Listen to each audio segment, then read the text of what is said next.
Some of you are in the darkest of darkest valleys. I don't know what you're going through, but I know what you need. Hope.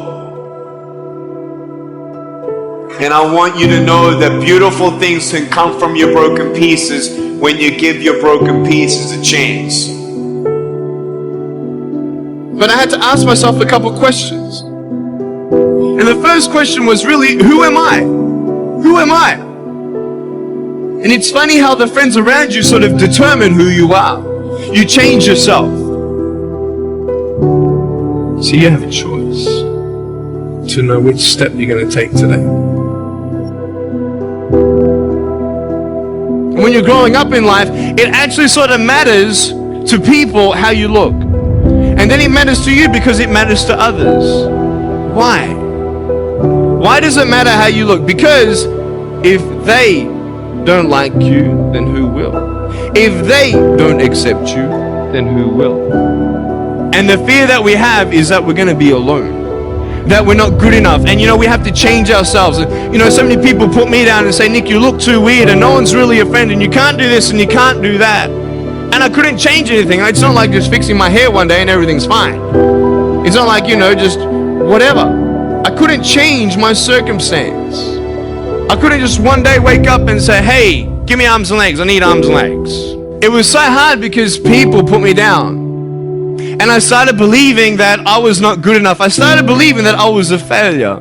That I'll never ever be somebody who people would like or people would accept. And it was so hard, man. I thought to myself, I can't go on the soccer field like everybody else, and I can't ride my bike, and I can't skateboard, and all these sort of things. And I started getting depressed. I thought, what kind of purpose do I have to live? I mean, are you just here to live to die? I mean, is there not a purpose for me? Is there not a purpose in life? And I had questions and no answers. And I asked my mum and dad, why did this happen? I asked doctors, why did this happen? And they don't know. There are some things in life that are out of your control that you can't change and you got to live with. The choice that we have, though, is either to give up or keep on going. I want to ask you, what are you going to believe? Are you going to believe in yourself? Are you going to believe everybody else's judgment on you? Are you going to believe people when they say that you're a failure? No one really likes you, no one really cares about you. And it's not really to say that, hey, you need someone to come up and say, hey, really, I like you, I care about you. No, it's not that, but it's the fact that people put you down. People don't even look you in the eye. People ask you how you are, and you say fine, but you're not fine, and they'll never know that. I tell you, life is interesting. Life's a journey. So I have to take one step at a time, one step at a time, one step at a time.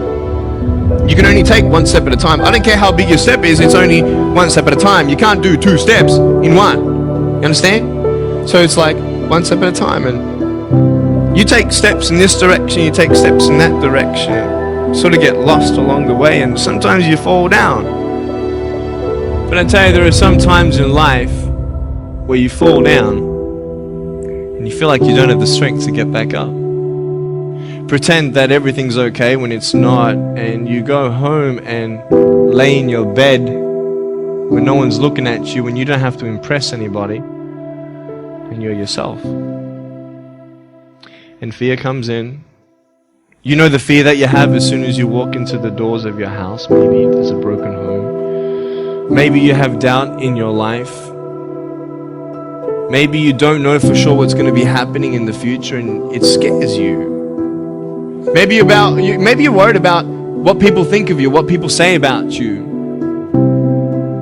Just that fear paralyzes you. And I just want to ask you today, do you think you have hope?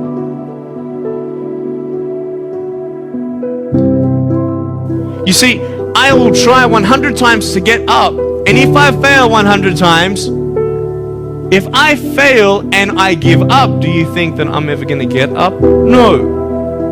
But if I fail, I try again and again and again. For as long as I try, there's always that chance of getting up. Does that make sense? And it's not the end until you've given up. And just the fact that you're here should persuade you that you have another chance to get back up. There's still hope. I'm not here today to tell you that I understand your pain. I don't know how it feels to be abused. I don't know how it feels to feel, quote, fat and you've got an eating disorder. I don't know how it feels to have a broken home. I don't know how it feels. I don't know how it feels to have a broken heart. And I don't know how it feels to be alone. And I want you to know that I found my strength in Jesus Christ, and you're going to find your strength in whatever you find it in. But I just want you to know that it's not the end. It matters how you're going to finish.